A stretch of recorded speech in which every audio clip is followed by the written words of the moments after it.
जय श्री कृष्णा। राधे राधे भक्तों, आज के इस वीडियो में आप सुन रहे हैं माघ मास महात्म्य कथा का अध्याय 20 और 21। वेद निधि कहने लगे कि हे महर्षि, धर्म को जल्दी ही कहिए, क्योंकि श्राप की अग्नि बड़ी दुखकारक होती है। लोमश ऋषि कहने लगे कि यह सब मेरे साथ नियम पूर्वक माघ स्नान करें, अंत में यह श्राप से छूट जाएंगे। मेरा यह निश्चय है, शुभ तीर्थ में माघ स्नान करने से श्राप का फल नष्ट हो जाता है। 7 जन्मों के पाप तथा इस जन्म के पाप माघ में तीर्थ स्थान पर स्नान करने से नष्ट हो जाते हैं। इस आछोद में स्नान करने से अवश्य ही मोक्ष की प्राप्ति होती है। राजसूय और अश्वमेध यज्ञ करने से भी अधिक फल माघ स्नान से होता है। अतएव संपूर्ण पापों का सहज में ही नाश करने वाला माघ स्नान क्यों न किया जाए।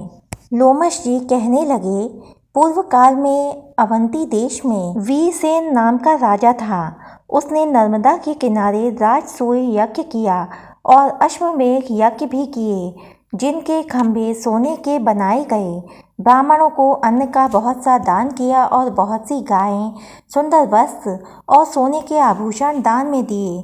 वह देवताओं का भक्त और दान करने वाला था। भद्रक नाम का एक ब्राह्मण, जो अत्यंत मूर्ख, कुलहीन, कृषि कार्य करने वाला, दुराचारी तथा अधर्मी था, वह भाई बंधुओं का त्यागा हुआ इधर उधर घूमता हुआ देव यात्रियों के साथ प्रयाग में आया और माघ में उनके साथ 3 दिन तक स्नान किया। वह 3 दिन में ही निष्पाप हो गया, फिर अपने घर को चला गया। वह ब्राह्मण और राजा दोनों एक ही दिन मृत्यु को प्राप्त हुए। मैंने इन दोनों को बराबर इंद्रलोक में देखा। तेज, रूप, बल, स्त्री, वस्त्र और आभूषणों में दोनों समान थे। ऐसा देखकर उसके महात्मा को क्या कहा जाए। राजसूय यज्ञ करने वाला स्वर्ग का सुख भोग कर फिर भी जन्म लेता है, परंतु संगम में स्नान करने वाला जन्म मरण से रहित हो जाता है। गंगा और यमुना के संगम की हवा के स्पर्श से ही बहुत से दुख नष्ट हो जाते हैं। अधिक क्या कहें। और किसी भी तीर्थ में किए गए पाप माघ मास में प्रयाग में स्नान करने से नष्ट हो जाते हैं। मैं पिशाच मोचन नाम का एक पुराना इतिहास सुनाता हूँ। इस इतिहास को यह कन्याएं और तुम्हारा पुत्र भी सुने, उससे इनको स्मृति प्राप्त होगी। पुराने समय में देवद्युति नाम का बड़ा गंभीर और वेदों का पारंगत एक वैष्णव ब्राह्मण था। उसने पिशाच को निर्मुक्त किया था। वेदनिधि कहने लगे कि वह कहाँ का रहने वाला, किसका पुत्र, किस पिशाच को उसने निर्मुक्त किया। आप विस्तार पूर्वक यह सब कथा सुनाइए।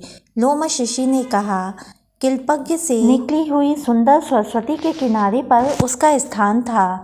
जंगल के बीच में पूर्ण जल वाली सरस्वती बहती थी। वन में अनेक प्रकार के पशु भी विचरते थे। उस ब्राह्मण के श्राप के भय से पवन भी बहुत सुंदर चलती थी और वन चैत्र रथ के समान था। उस जगह धर्मात्मा देवद्युति रहता था। उसके पिता का नाम सुमित्र था और वह लक्ष्मी के वरदान से उत्पन्न हुआ था। वह सदैव आत्मा को स्थिर रखता, गर्मी में अपने नेत्र सूर्य की तरफ रखता, वर्षा में खुली जगह पर स्नान करता, हेमंत ऋतु में सारस्वत सरोवर में बैठता और त्रिकाल संध्या करता। जितेंद्रिय और सत्यवादी भी था। अपने आप गिरे हुए फल और पत्तियों का भोजन करता था। उसका शरीर सूख कर हड्डियां मात्र रह गई थीं। इस प्रकार उसको तप करते हुए वहां पर 1000 वर्ष बीत गए। तप के प्रभाव से उसका शरीर अग्नि के समान प्रज्वलित था। विष्णु की प्रसन्नता से ही वह सब कर्म करता। दधीचि ऋषि के वरदान से ही वह श्रेष्ठ वैष्णव हुआ था। एक समय उस ब्राह्मण ने वैशाख महीने की एकादशी को हरि की पूजा कर उनकी सुंदर स्तुति तथा विनती करी। उसकी विनती सुनकर भगवान उसी समय गरुड़ पर चढ़कर उसके पास आए। चतुर्भुज विशाल नेत्र, मेघ जैसा स्वरूप भगवान को स्पष्ट देखकर प्रसन्नता के मारे उसकी आंखों में आंसू भर आए और कृतकृत्य होकर उसने भगवान को प्रणाम किया। उसने अपने शरीर को भी याद न रखा और भगवान के ध्यान में लीन हो गया। तब भगवान ने कहा कि हे देवद्युति, मैं जानता हूँ कि तुम मेरे परम भक्त हो। मैं तुमसे अति प्रसन्न हूँ। तुम वर मांगो। इस प्रकार भगवान के वचन सुनकर प्रेम के मारे लड़खड़ाती हुई वाणी में कहने लगा कि हे देवाधिदेव, अपनी माया से शरीर धारण करने वाले आपका दर्शन देवताओं को भी दुर्लभ है। अब आपका दर्शन भी हो गया, मुझको और क्या चाहिए। मैं सदैव आपकी भक्ति में लगा रहूं। भगवान उसके वचन सुनकर कहने लगे, ऐसा ही होगा। तुम्हारे तप में कोई बाधा नहीं पड़ेगी। जो मनुष्य तुम्हारे कहे गए स्तोत्र को पढ़ेगा, उसकी मुझ में अचल भक्ति होगी, उसके धर्म कार्य सांगोपांग होंगे और उसकी ज्ञान में परम निष्ठा होगी। ओम नमो भगवते वासुदेवाय। भक्तों, अब तक की कथाएं सुनने के लिए आपका बहुत बहुत धन्यवाद।